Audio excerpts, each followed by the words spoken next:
I think we can get started here. So we've invited Erik Voorhees. Erik, thanks for being a part of this. We just wanted to do a little bit of a debrief based on the New York Times interview that Andrew Ross Sorkin just gave Sam Bankman-Fried at the Dealbook Summit. So, Erik, maybe I could just open this up, and I see there are already a whole bunch of people in the audience. So others who I think I'd just like to get sort of overall take of the interview.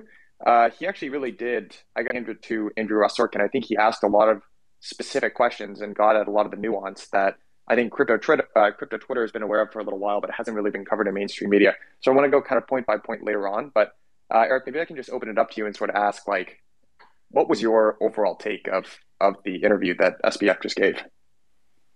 Hey, can you hear me? Yep, can you agree? Cool, cool. Yeah, so overall take. I mean, first of all, what the fuck was he thinking doing that? And that's, I guess, the first question that everyone should be asking. That is absolutely insane for him to have gone on a public interview like that for an hour on stage where the entire world is watching and basically just answering these questions. Um, I appreciate that he did it, but it's totally insane. And I don't understand how someone who was running this business enterprise like doesn't have lawyers talking with him right now. I guess it's emblematic of a great deal of things that he just that like hasn't thought about very well. Um, but that was wild. I mean, like I feel like when I was CEO of Shapeshift, every single sentence I ever wanted to say, we would run through lawyers because we knew regulators were watching us, and that was super uncomfortable and hated doing it. But then here's Sam committing a $10 billion fraud, and he goes in front of the New York Times and the whole world. Let's see, what other thoughts? So he doesn't seem to really accept responsibility for the fundamental crime here, which is taking customer money and loaning it out and gambling it. He seems to feel like that wasn't such a big deal, and the problem was just like they didn't do a good job of risk management. Like they just should have set the levers a little differently, and they didn't quite have the right oversight of themselves. But he doesn't really seem to acknowledge that he stole billions of dollars of customer money. Mm. And I guess if he's in that headspace, it kind of explains why he's willing to do these kind of interviews because he doesn't understand the caliber of fraud that was perpetrated here. So those are a couple quick points. Mm. How do you think that he is going to do in the court of public opinion after this? Because, there was one thing that sort of stood out to an exchange in between him and Andrew Ross Sorkin, where Andrew Ross Sorkin sort of asks, what are your lawyers telling you right now, to your point? Do you think this is a good idea? And the crowd laughed. And then SBF responded, no, they most certainly do not think that this was a good idea. And the crowd laughed again. And, what it sort of reminded me of is not sure if you saw The Jinx and that whole docuseries with Robert Durst, but there was an excerpt of that I thought was kind of telling, which was, you had the lawyers that were defending Robert Durst, and he was describing what Robert Durst did, acting out he was accused of murder, right? And he was kind of acting this out in court, and people started to laugh at him acting this out. And the lawyer said, that's when I knew that he was good. That's when I knew he was going to get off scot-free. So I'm questioning if, like, were you also a little bit concerned almost that you heard those laughs, or how do you think he fared from a public opinion standpoint after this interview? The laughing was really weird. It felt a little Hunger Games like. It felt like the audience doesn't realize that a million people have lost several billion dollars of their money from one of the greatest financial frauds ever committed. Like deadly serious crime here. And they were laughing because he's like this kind of quaint guy that acts all goofy and his hair is messed up and it was so weird. I don't understand that. So in terms of the court of public opinion, I think I'd like to know what people who are not in the crypto world think, because in the crypto world, SBF is like enemy number one. I think everyone rightly refers to him as a scammer slash fraudster slash thief. And there isn't really any controversy about that. But there certainly does seem to be like a campaign to paint this guy as this ambitious young kid that got a little too over his skis and was trying to make the world a better place, but isn't finance hard, and that's why we leave banks. And well played SBF, but we'll make sure that the banks keep managing everyone's money for them because they're professional and they wear their suits. So yeah, a lot of weird cross currents going on here. Certainly don't think that the crypto community was won over to Sam. The comments here. Mm.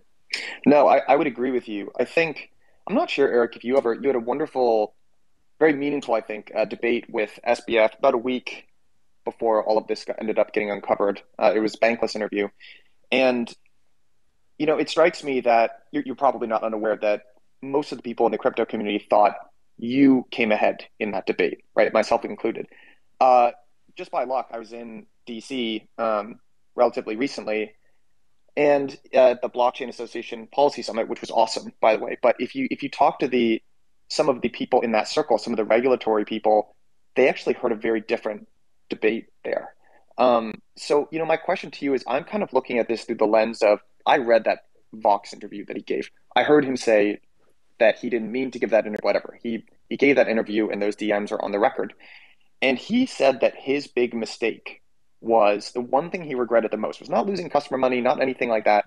It was that he listened to his lawyers and went through the bankruptcy process. So, how are you do you think he's sort of playing this game where yeah, I've kind of lost the crypto community, but ultimately I want to push this in the court of public opinion outside of crypto. I want to push this idea that, you know, I'm just a kid. I made some mistakes. He kept calling at risk management there. Do you think that that's the game that he's ultimately trying to play here? I don't know. I think people need to stop overestimating his intelligence at this point. Mm, Um, People keep thinking he's got some master plan and he's like working all angles. And the more I listen to him, the more I just feel like he's kind of an average dude that had moral compass and stole a bunch of money and hasn't even come to terms with that. mm, Um, so yeah, I don't think there's any plan going on here. Again, it's absolutely crazy that he's talking to people in general. yeah. So let's go through a couple of the points that. So again, to Andrew Sorkin's credit, he asked a couple of these questions very pointedly. He asked, "Was it a fraud?" Sam Bankman-Fried responded, "No." He said, "Were the funds commingled?" He said, "No, not to my knowledge." He I think said, he said I didn't intend to. is that what he Yeah, said? like I didn't intend for them to be commingled. Yeah. Okay, so let's go through speaking of your experience, your background at Shapeshift. I mean, can he be in trouble for saying some of these things on the record? Like, what's his legal liability now, having very expressly stated some of this stuff, not sometimes in somewhat uncertain language, but sometimes in very not, very direct language that he did not do these things. Like, what's his legal liability and exposure having said all this stuff? Well, I'm not a lawyer, but I hope his legal liability has more to do with him stealing $10 billion in customer funds rather than what he's Yeah, saying about it, right. right? I mean, um, that money one, it was a clear violation, not just of the fine print in their terms, but a violation of their marketing and of the posture they made and of all the representations they conveyed about what they were doing, what they were not doing with customer money. Mm, That's that's what he's liable for, and that's what matters. Everything he says beyond that, I'm sure lawyers will have a field day with, but I think it's the multiple $1 billion of customer money that he stole that's probably his biggest problem. mm. I wanted to get your take on one specific point, and this is where I might be wading a little bit out of my depth here. So I'm starting to see folks in the audience. If you feel like you have expertise, please, feel free to raise your hand and we'll call you up on stage. But there was a moment where Andrew Ross Sorkin kind of brought up this idea of money laundering. And he said the exact quote that he said was Alameda used to wash money into FTX? I personally, based on my understanding, is actually it was the opposite of that. He sort of got that backwards, and instead, Alameda was the mechanism that was being used to launder the funds that were customer deposits from FTX. Do you have the same interpretation there with that specific point in question? So I don't understand the specifics of that arrangement that much, but what it sounds like is actually not a big deal from a moral perspective, which is FTX was having problems with bank accounts. Alameda had bank accounts. They were thus using FTX was thus using Alameda bank accounts to help funnel money from customers into FTX. There's nothing ethically wrong with that. certainly a lot of regulators won't like it because like the wrong name is on the account that went to the wrong place. To me, that all seems like noise, right? Like that's not the crime here. The crime here is stealing billions of dollars of customer money. Mm. Do you think that the vast majority of people in that room walked away with the idea that he did steal customer money? I don't feel like that term was used enough. Mm. Like I feel like people are going to walk away with this feeling like he misallocated funds. He had bad risk management. He should have been more professional and had like a proper board. All these kind of things that like are sort of mistakes that any earnest person might make, especially when they're young. And there wasn't really just the direct debt on like, what do you think about stealing billions of dollars of customer money? What justified that in your head? So I worry that the mainstream that aren't in crypto, especially when they read all these batshit crazy puff piece articles that have come out, um, are not going to understand that this was like this huge financial fraud. It's gonna come across as an issue of oversight and management, and the appeal for regulation is going to be very loud on the back of that. Mm. I see. I know we've got Jesse Powell in the audience here. So Jesse's obviously the founder at Kraken. I'm wondering, Blockworks, if we can invite him up because I'd love to get his opinion. Yeah, Um, what's up, Jesse?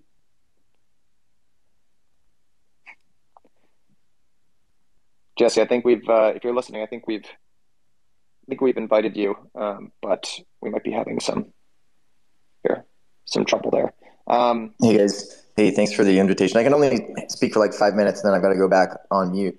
Um, yeah, I totally agree with everything Erik said. I think this, I have a personal experience, obviously, with the New York Times and like these mainstream media pieces, and I pretty much like, zero confidence that anyone is going to read these pieces critically. People just kind of take what the New York Times says as the gospel, and if they are not explicitly calling him out for having stolen money, I think people are going to go on believing that basically, this is just, yeah, whoopsie, like bad risk management. Sorry, like, common hmm. mistake. And it's just blowing my mind that nobody can seem to ask him like the tough questions. How would you guys rate Andrew Ross Sorkin's job in that interview? I'd say a B plus. Hmm.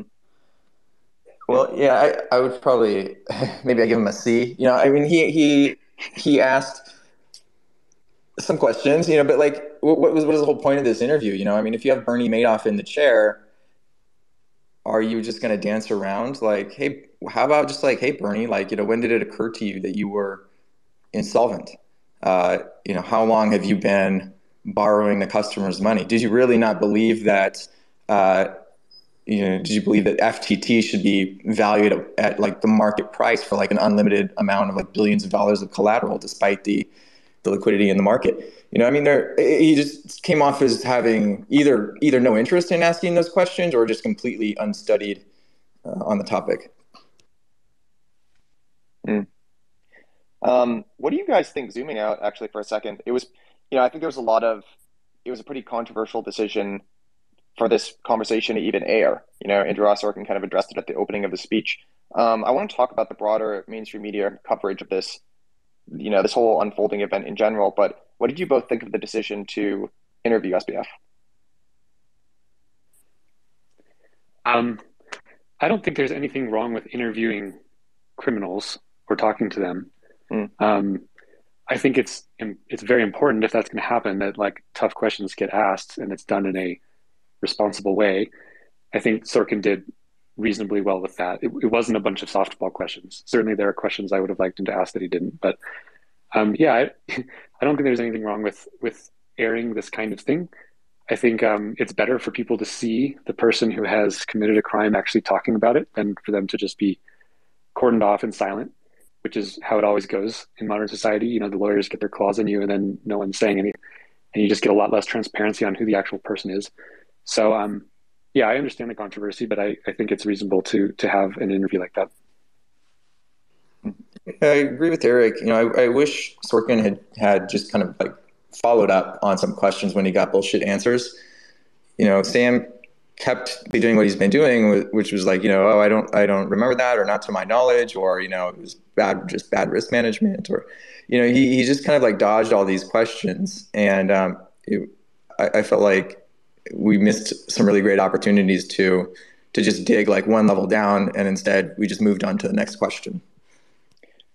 Jesse, what were a couple of examples there, if you can remember, about things that you wish they would have just dove deeper into? What would you have asked?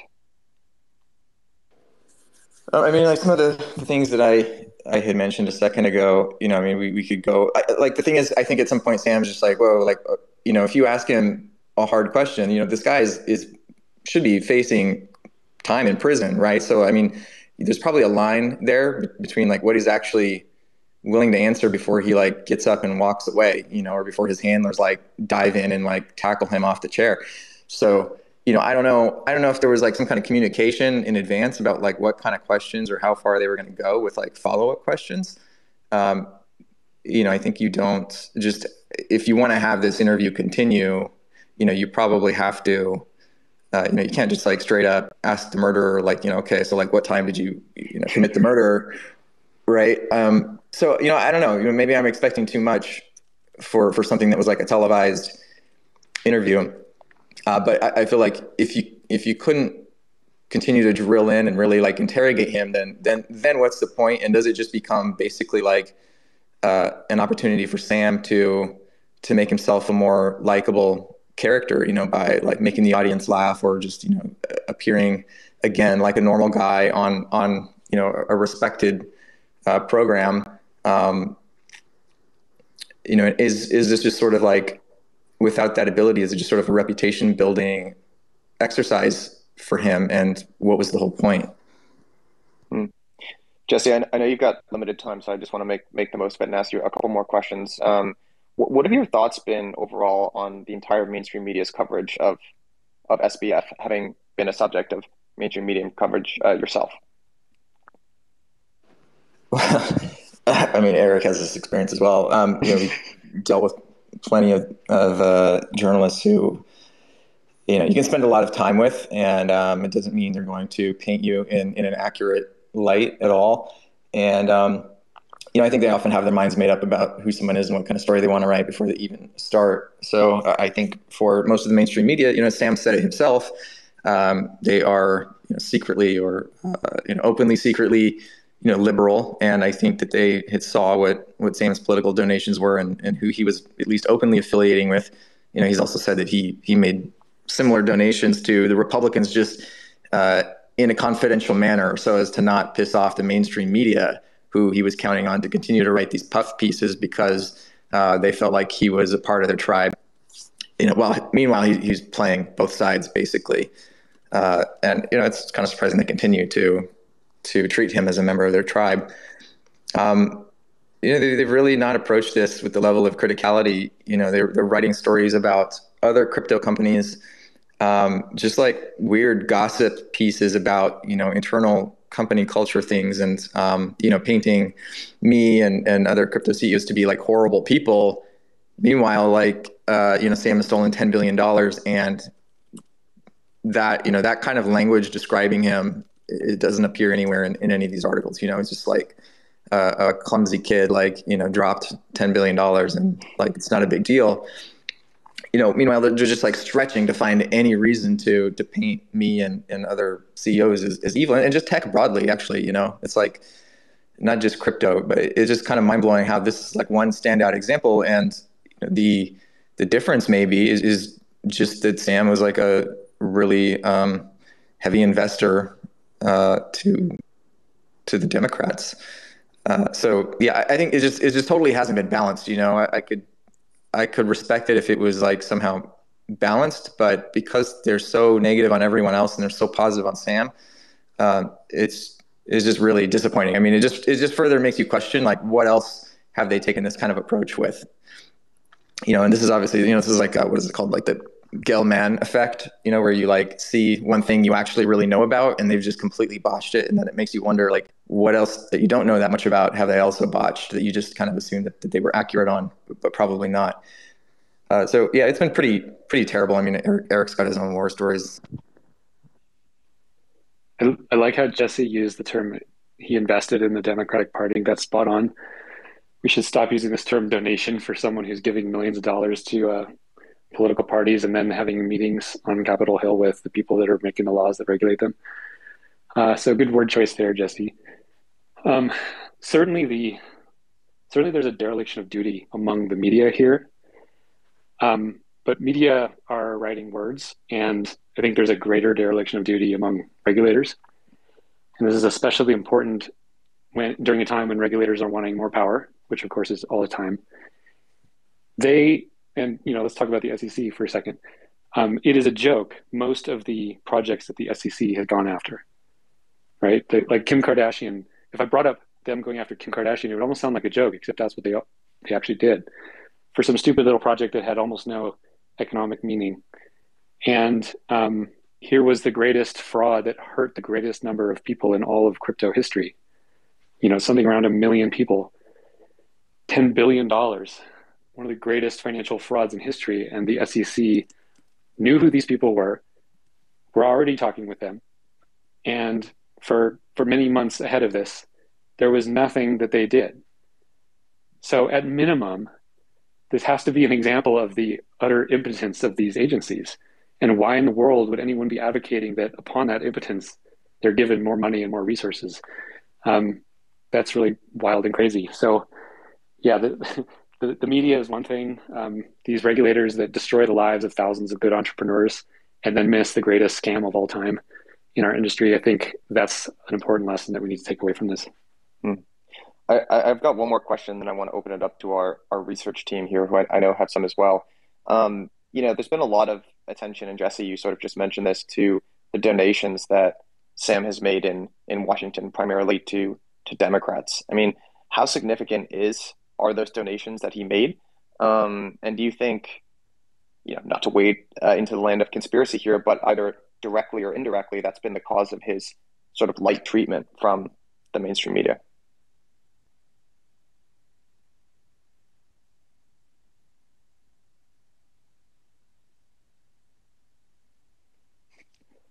Oh, I think Jesse might have left here. I don't know, Eric, if you have opinions on that, or if we can open it up to our research team to ask them questions.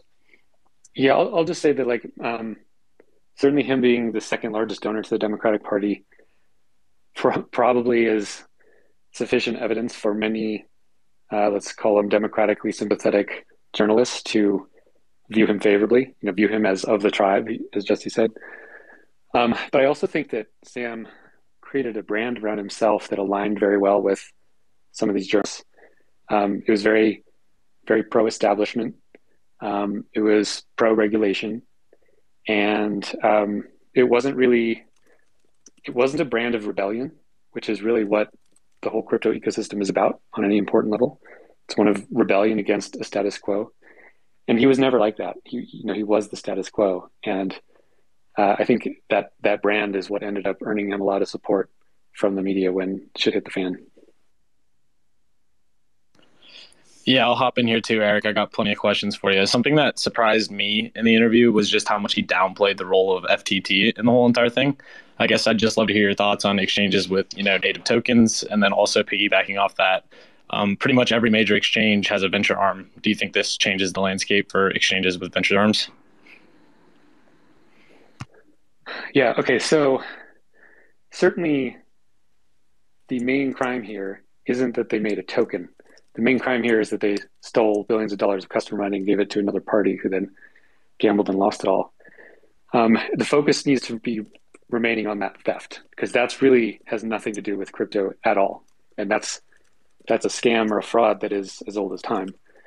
That they used the FTT token as collateral to guarantee the loan from Alameda is just super stupid.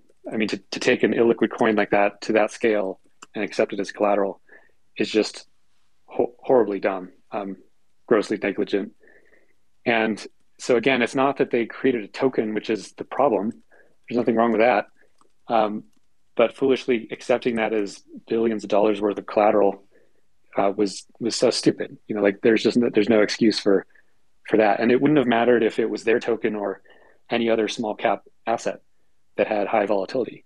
If they had taken any other small cap crypto for that kind of collateral, that would have been, equally as stupid. So, yeah, on your other question of exchanges having venture arms, I don't know if that's really relevant. To the degree that any business in crypto is trying to invest in other projects, I think that's great. And the ones that do a really bad job of doing so will lose their capital, and it's called capitalism, and that'll keep happening regardless. Awesome. Thank you so much for that. I have a question. So you've been on this space longer than probably anyone listening in. And I'm wondering if you think in the grand scheme of things, this is going to be like good for the industry as people maybe look towards self-custody and DeFi, or is this just like another exchange hack? I'm sure probably more than I can't even imagine how many exchange hacks you've been around for. So I'm wondering if you think this could be a catalyst or if that's just being a little bit optimistic. In the short term, this is just all unequivocally awful and bad. It's horrible for all the people that have lost money. It's horrible for all the ancillary damage and the different companies that are getting hurt, like legit startups that are going to go under because they held their money at FTX, or an investment didn't come through because now their investors are more conservative than they were before this news happened. There's just so much ancillary damage. That's all unequivocally bad. Whether this is, I'm not going to call it good long term. If good comes of this, it is a profoundly clear example of the importance of self-custody, A, and DeFi, B. And that lesson needs to get understood, that like the whole point of crypto, the whole reason we're here, the whole reason blockchains are built and these apps exist and the money is being invested into the ecosystem in general is because it provides a new paradigm for financial management, a new paradigm for money. And that paradigm is one that is open, immutable, transparent, open source, borderless. These are attributes that we find in DeFi and that we do not find in centralized custodians. And the trust that people have to put in centralized custodians is always going to be a problem. And like Satoshi said himself, the problem with the traditional financial system is all the trust that's required to make it work. And if people continue to utilize services that they have to trust, we haven't really moved the needle. So, I think each time this kind of thing happens, those who are in the industry move a little more toward openness, towards self-custody, some portion of them. But as we grow and as we get into the next bull cycle, we're going to get, tens of millions of new people that didn't learn this lesson. They're going to make all these same mistakes. And it's certainly on us to try to help them avoid them, but they won't. Like, unfortunately, a lot of people only learn lessons upon great, great pain. And many people are suffering that now. And hopefully they will learn those lessons and it'll make a healthier ecosystem over the long term. Thanks for that. And it definitely is really sad and horrible. And I don't think there's anything positive that can be taken from it. I totally agree. I was wondering, do any of the other research analysts have any questions they'd like to ask Erik, or I could take this as well? I actually have a question for you, Erik, in general.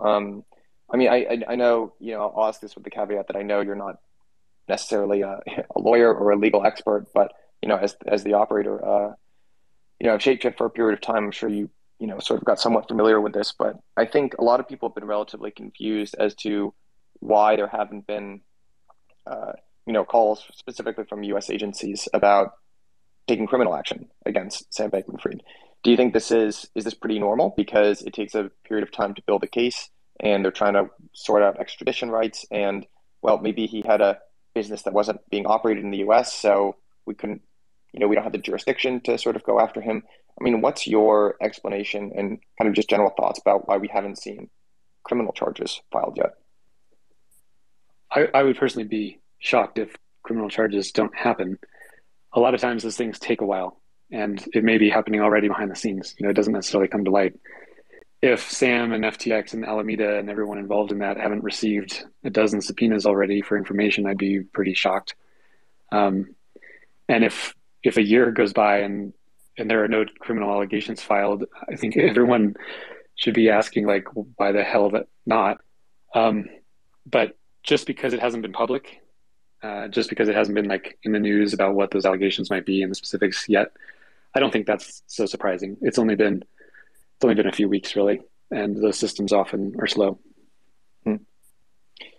Were you surprised at all that there wasn't much discussion about the CEO, I guess co-CEOs of Alameda. I guess the most recent acting CEO is Caroline Ellison.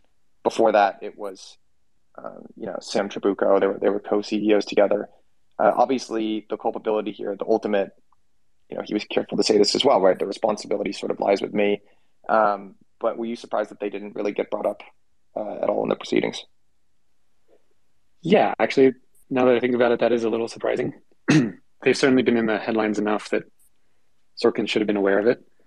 But there's clearly like a cult of personality that had been built up around Sam. And so as it all falls apart, all the attention is on him as well. Surely he's not the only culpable person here, even though he may be the main one. Do you think there's a period of time he answered one question when Andrew Ross Sorkin was digging into him about the Vox interview. Personally, I think he sort of missed an opportunity to read what SBF had written, because I think if he had read the actual text and used quotes, it would have been more powerful. But he at least alluded to it. And he, started talking about ESG and do you just say these things to build a reputation?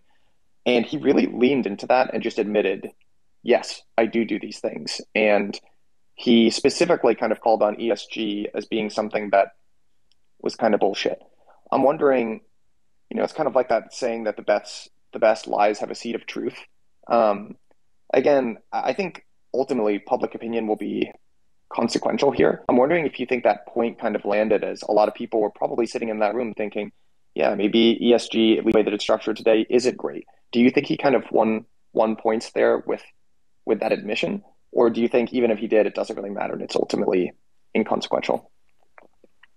I think that's one area where he's risking pissing off the status quo or the mainstream that have been kind of his allies.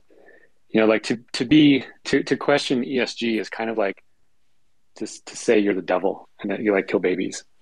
Like how could you be against social good and the earth, like you monster, So for him to even acknowledge how much of that is superficial posturing, and so much of it is, for him to acknowledge that, I don't think will make him friends among the tribe who considers him friends. So yeah, that's an interesting point. And you're absolutely right that Sorkin should have read some of the messages from that chat. So salacious, but I'm surprised he didn't. Dan, I know you've got a question here. Yeah, I'd just love to get your take on kind of where we go from a regulatory standpoint from here. SBF was really kind of the guy being the figurehead of the DCCPA regulation in Washington. And, how do you think that the regulators that were tied closely to this are now kind of looking at this situation? I could see them kind of wanting to take a step back and say, hey, maybe I guess the rational view would be, hey, we were tied up with the wrong guy. Maybe we need to rethink the regulation he was proposing. But yeah, I'm just kind of curious if you have a take on where does the DCCPA stand today? Or do you think that, regulation on this industry kind of gets pushed a little further down the road? Yeah, so the experts on that question might be the Blockchain Association, and Jake Chervinsky with them just put out a good tweet today about a letter that they're submitting to that committee.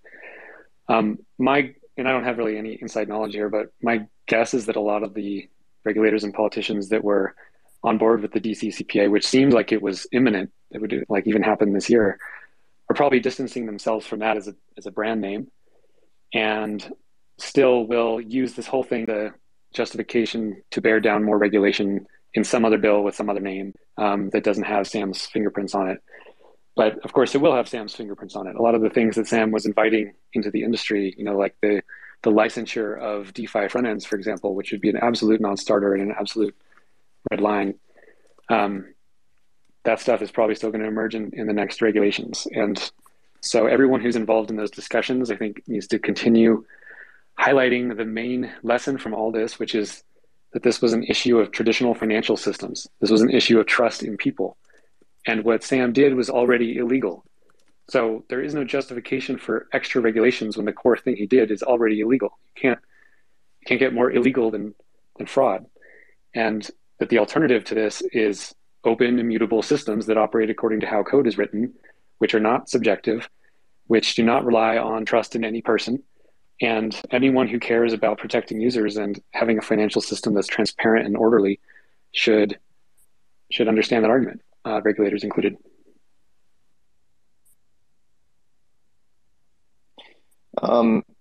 So Erik, you just mentioned Jake Travinsky. I saw him tweet actually something that we were sort of just talking about. He's got a quote from what SBF said during the interview, which is, quote, "I wasn't running Alameda. I didn't know exactly what was going on. I didn't know the size of their position." If you're Caroline Ellison or Sam Trabucco right now, I assume you're watching this and thinking very hard about your options. DOJ is only a phone call away. I have to admit, I actually, when he was saying that during the interview, I didn't necessarily think about that, him potentially putting culpability on someone else, namely the operators of Alameda at the time. I have no special knowledge here. I have heard that they've been at least subpoenaed. So I'd be curious, actually, did you, now that, you've heard it kind of through that lens, do you think he could have actually, while saying, yeah, it's my fault, I was a CEO, do you think he actually might be trying to shunt some of the culpability onto fall guys in the form of the Alameda CEOs? Perhaps, but, and I'm sure there are a number of crimes here, but Alameda isn't really the one that committed the great atrocity. The great atrocity was stealing customer money out of FTX. So he can't blame that on anyone that was at Alameda. That was authorized and executed by FTX. And if Alameda then got those assets and was stupid about it, then they have culpability for being stupid with their assets, because when they were transferred to them, it's theirs. The crime and the horrible action was in FTX taking customer money and then giving it to some other entity. So I don't know how many points that'll get with Sam when it wasn't really Alameda that was the core issue here.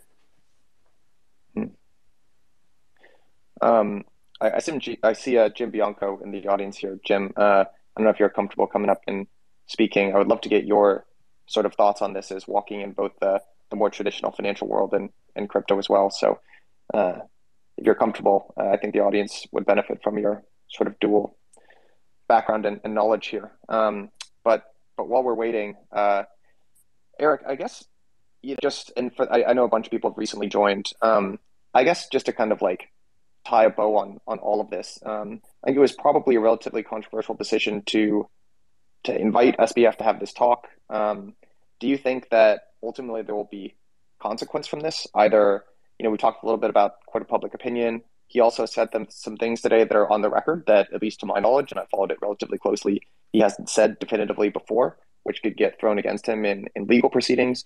I mean, what do you view the most likely outcome of this speech to have been? Certainly any prosecutors that are involved in this were probably like opening the champagne and loving it. So they have a bunch more food, but it's not like they were without food before.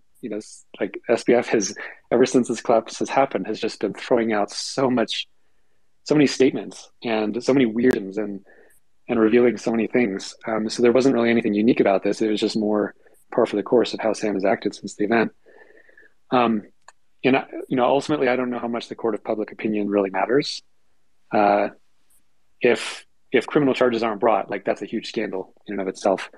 If criminal charges are brought, court of public opinion shouldn't matter that much. And I mean, maybe I'm having too much faith in the court system, but this will come down to various facts of whether Sam breached the terms of the exchange, stole customer money, or didn't. And I don't know how that could come down at all, saying he didn't. All right, Jim, I see we've got you up here. Thanks for hopping on. I know Erik is an OG in crypto. You have a little more gray hair than all of us, I think, on this call. So, I'd welcome your perspective on just this entire situation. I'm not sure if you caught SBF's speech they just gave at the Dealbook Summit, but would love to just get your take on all this. Yeah, no, I watched the interview, and I got pissed off at it like everybody else. I would echo a lot of things that Erik said. This is a crime that we already have rules of that cover. This is fraud and crime and commingling of money that we've seen in the traditional financial world. The most recent high-profile example of this might be MF Global 10 years ago. Former New Jersey Governor John Corzine commingled a few $100 million worth of customer funds. So I assume you're watching this and thinking very hard about your options. DOJ is only a phone call away. I have to admit, I actually, when he was saying that during the interview, I didn't necessarily think about that, him potentially putting culpability on someone else, namely the operators of Alameda at the time. I have no special knowledge here. I have heard that they've been at least subpoenaed. So I'd be curious, actually, did you, now that, you've heard it kind of through that lens, do you think he could have actually, while saying, yeah, it's my fault, I was the CEO, do you think he actually might be trying to shunt some of the culpability onto fall guys in the form of the Alameda CEOs? Perhaps, but and I'm sure there are a number of crimes here, but Alameda isn't really the one that committed the great atrocity. The great atrocity was stealing customer money out of FTX. So he can't blame that on anyone that was at Alameda. That was authorized and executed by FTX. And if Alameda then got those assets and was stupid about it, then they have culpability for being stupid with their assets, because when they were transferred to them, it's theirs. The crime and the horrible action was in FTX taking customer money and then giving it to some other entity. So I don't know how many points that'll get with Sam when it wasn't really Alameda that was the core issue here. I see Jim Bianco in the audience here. Jim, I don't know if you're comfortable coming up and speaking. I would love to get your sort of thoughts on this, as walking in both the more traditional financial world and crypto as well. So if you're comfortable, I think the audience would benefit from your sort of dual background and knowledge here. But while we're waiting, Erik, I guess I know a bunch of people have recently joined. I guess just to kind of like tie a bow on all of this, I think it was probably a relatively controversial decision to invite SBF to have this talk. Do you think that ultimately there will be consequence from this? Either kind of like tie a bow on all of this. I think it was probably a relatively controversial decision to invite SBF to have this talk. Do you think that ultimately there will be consequence from this? Either, we talked a little bit about court of public opinion. He also said some things today that are on the record that, at least to my knowledge, and I followed it relatively closely, he hasn't said definitively before, which could get thrown against him in legal proceedings. I mean, what do you view the most likely outcome of this speech to have been? Certainly any prosecutors that are involved in this were probably like opening the champagne and loving it. So they have a bunch more food, but it's not like they were without food before. Like SBF has, ever since this collapse has happened, has just been throwing out so many statements and so many weird things and revealing so many things. So there wasn't really anything unique about this. It was just more par for the course of how Sam has acted since the event. Ultimately, I don't know how much the court of public opinion really matters. If criminal charges aren't brought, like, that's a huge scandal in and of itself. If criminal charges are brought, court of public opinion shouldn't matter that much. And I mean, maybe I'm having too much faith in the court system, but this will come down to various facts of whether Sam breached the terms of the exchange, stole customer money, or didn't. And I don't know how that could come down at all, saying he didn't. All right, Jim, I see we've got you up here. Thanks for hopping on. I know Erik is an OG in crypto. You have a little more gray hair than all of us, I think, on this call. So, I'd welcome your perspective on just this entire situation. I'm not sure if you caught SBF's speech they just gave at the Dealbook Summit, but would love to just get your take on all this. Yeah, no, I watched the interview, and I got pissed off at it like everybody else. I would echo a lot of things that Erik said. This is a crime that we already have rules of that cover. This is fraud and crime and commingling of money that we've seen in the traditional financial world. The most recent high-profile example of this might be MF Global 10 years ago. Former New Jersey Governor John Corzine commingled a few $100 million worth of customer funds. So in the traditional financial space, this is a story we've seen before. It isn't a crypto story in that regard. It has become a crypto story because that's the way the media wants to spin it. They want to use it as a reason to bash or regulate crypto. When Archegos hedge fund goes out of business earlier this year because they had too much leverage, everybody looked at it and said, here's the problem with Archegos. Nobody said, hey, we got to get rid of all the hedge funds. because they're all bad. But this is unfortunate for the way that it's going to be for crypto. And I agree with Erik that there's no way you can spin this as being good for crypto. It is bad. It is going to be bad for a while. Maybe there will be a better understanding of the space and a different attitude about things over the long term that might turn out to be good. But you can't look at this, and say that this is somehow going to be a long-term positive for the industry.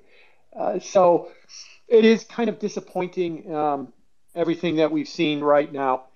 And I do hope that, what I heard you guys talking about earlier, that self-custody and DeFi become more of an option for people. I think the UX and UI has to get a lot better. I always use my mother as an example. If I was to hand my mom her iPhone and say, "Here, mom, log on and self-custody your coins," she actually does own some Bitcoin on Coinbase. She couldn't do it. I mean, at this point with the UX and the UI, and it's got to get to that point. So hopefully that will become the focus in the industry: how to get people self-custodied, how to get people connected to DeFi. Maybe that would be a positive over the long term. But right now, it's infuriating to watch him. I just say that in the first 5 minutes of the interview, when Sorkin read the letter about the guy that lost his life savings and Sam was laughing, I almost vomited. It was terrible to see him doing that. So I'll just stop there before I get myself any more angry than I am right now. I completely agree, Jim. Yeah, and that's why I'll ask you, this question, because I think most of the people who are listening on this basis feel the same way that you do. I also know that you interface with a lot of folks that are outside of our sort of bubble that we've got here in crypto, some more traditional money managers, bankers, etc. I mean, what do you think the general perception of Sam is on that side of the world? And do you think they were watching this interview feeling the same way that you did, or did they have a different interpretation? I'm going to give you an unvarnished answer here. If you're asking me about the traditional no coiners, they probably didn't watch the interview. Sam is crypto. Crypto is a fraud. Crypto is a scam. Crypto is out of control gambling, and that's why they're no coiners. And this just feeds right into that narrative, and it's going to continue to feed into that narrative. What they need to have for crypto, I think the no coiners argument is, what does crypto need for legitimacy? Is it needs a real use case, and the real use case is not that I get to stake it on FTX and earn more coins, but to tie it back to the real world. I think that you're just going to continue to see more gloating, more "I told you so's." More crypto is nonsense, to use Gary, the Minneapolis Fed's president's comment about this thing last week, that he called the entire crypto space nonsense. I think you're going to see more of that as we go forward.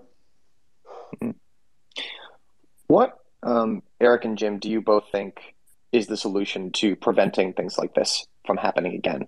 I think on the one hand, Erik, I heard you argue passionately for this in the original debate that you did with SBF on the Bankless podcast a couple of weeks ago, that, I think there's good reason to either be wary of regulators stepping in too forcefully at the current time, or just to kind of want to keep them at arm's length for now. But on the other hand, I am a little bit worried about this idea that we're just going to self-regulate here and push the bad actors out, and that will eventually work, because while that might work over the long term, there's a lot of people that sort of get hurt in the process, right? I have friends who've lost lots of money on FTX and other ways, and more indirectly from what Sam did. So how do you think the industry moves forward from here? How do we prevent more SBFs from happening? So this answer is really easy, and anyone who's heard me talk at all in the last month knows exactly what I'm going to say. The way you stop problems of people is to remove them and remove their subjectivity from the operations of finance. You do that with smart contracts, right? The reason we can trust Bitcoin as an asset is because it operates according to open source code that has been in the wild for many years, and there is no human subjectivity involved in the operation of Bitcoin. We can trust it. Similarly, in Ethereum and in smart contracts, we can trust them according to the code. We can't always trust that the code is written well, but we can trust that it will act as written.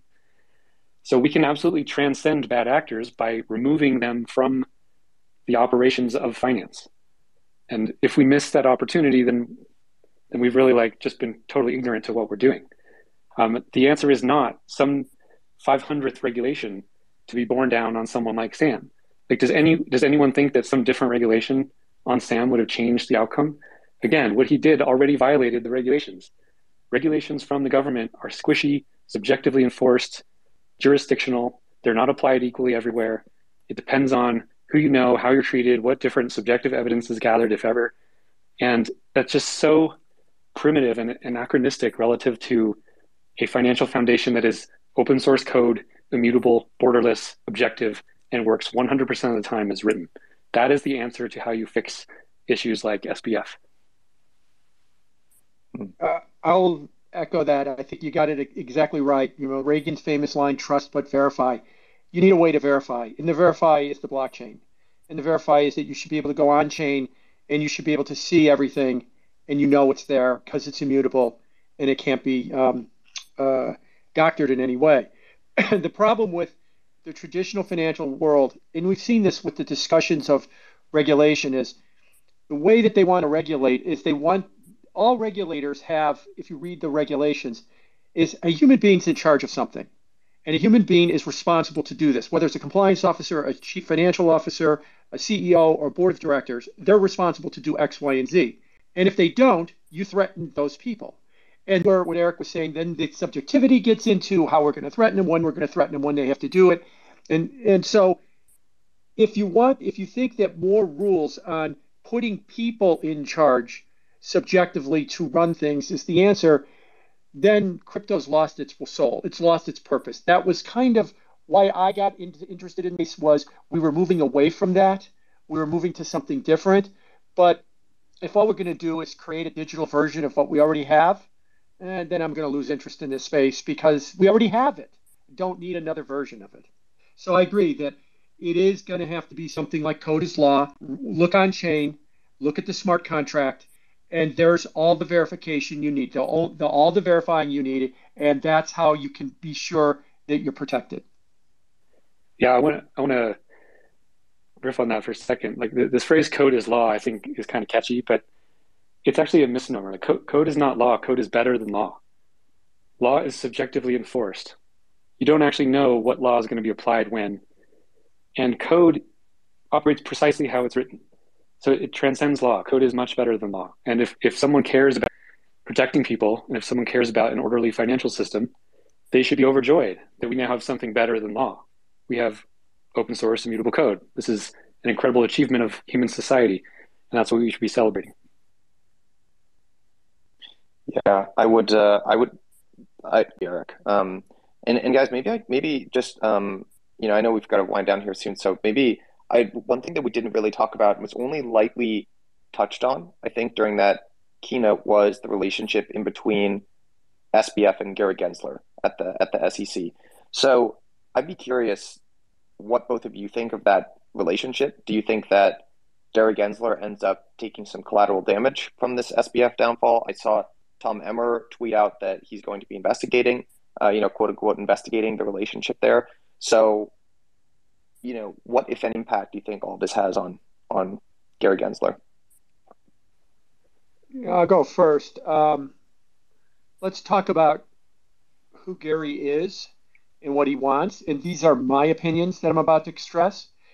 Gary is a guy that is seeking power in Washington and is most concerned about making sure that Gary moves forward than anything else. He is the head of the SEC, and if you believe the rumors in Washington, Janet Yellen is going to be leaving in a matter of weeks or months, and he wants that job as Treasury Secretary. Again, these are my opinions. In the Democratic administration, a white male is at an inherent disadvantage. So he's been saddling up to Elizabeth Warren, and he needs Elizabeth Warren's endorsement if he wants to get that job. So that's why I think the guy that ran the blockchain course at MIT has been crucifying this industry the last 2 years because it's just a real politique for him as to where he can go to the next step in his career. He's going to stay that way, and he's going to deny thing, and he might be able to walk through this just because he is giving Washington what they want. He was not promoting the industry. He was cracking down on the industry. And that's the way that they're going to see it. And he'll do the typical line in Washington, I don't have enough money, and I need more money, I need more people. And if I had more money and more people, I would have not only gotten Kim Kardashian, but I would have gotten SBF too. So give me more money and more people. And unfortunately, in Washington, that kind of works as far as an argument goes. So I'm not high on the idea that he's going to take a fall on this.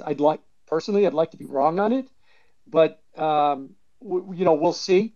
And if the Treasury Secretary job comes open, we'll see if he becomes on the short list for it. And it won't get any better for crypto if he becomes a Treasury Secretary. He won't all of a sudden have a change of heart at that next position. He'll just be the same Gary he is now with more power. So I hate to be so pessimistic about him. Well, I have a long history dealing with the SEC, and based on everything I've seen, I have zero respect for Gary Gensler or that entire institution. I don't know that anyone in crypto feels that they have been protected by the SEC. I know many people in crypto that feel like they have been threatened, harassed, stolen from, impeded by that organization. If there was any justice or accountability in the US regulatory system, whoever oversaw the SEC should be gone because of their absolute failure to actually encourage this area of innovation that can remove the need for trust from finance and actually protect consumers programmatically. Like the people hacking around on ETH smart contracts are doing more to protect Americans than the SEC is, and they're doing it without a dollar of tax money. So I think that entire institution should just be dissolved, replaced with nothing. And I put my trust in open source code more than any regulator. Guys, maybe just, sort of final thoughts or closing statements here. What would you say to folks who might be working in crypto who watched, FTX play out? Maybe they either had funds on FTX or they're just watching SBF and are generally a little bit disheartened by the response either by the mainstream media or by the establishment who maybe they feel like aren't either grokking the situation or coming down, as hard as they should be. What would your sort of response and statement be to people in the industry who are watching this and may have been affected by it? My response is just the same thing I said, which is understand why this whole industry exists. It's not for dog memes and Lambos. It's to remove the need to trust people from the financial system of Earth. And you do that through DeFi. You do that through blockchains. You do that through open source software. And that message has to be continually repeated to people. And unfortunately, some of them are only going to learn it on this kind of pain. I would second that too. I mean, what is the purpose of this industry? What is the purpose? Why are you here? If you are here for memes and Lambos, it's not going to end well. It's not going to end well for you. But if you are here to, produce a better financial system, this is part of the process. There's dark days. There's been dark days in this business. If you look backwards, Dow hack, Mt. Gox, we all know those. And in my 30 plus years in the traditional financial sector, there's been dark days there too. Whether you're talking about insider trading busts, stock market crashes, accidents or whatever. And we eventually get there. We eventually will right the ship if you work in crypto and you believe in the mission and you continue to do with the mission will eventually win out. If you think the mission was dog memes and Lambos, then the mission isn't going to win out.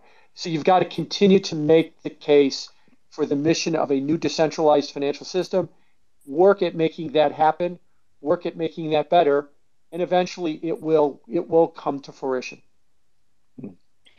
Guys, really appreciate this. Thanks for those inspiring closing thoughts. 100% agreement with both of you.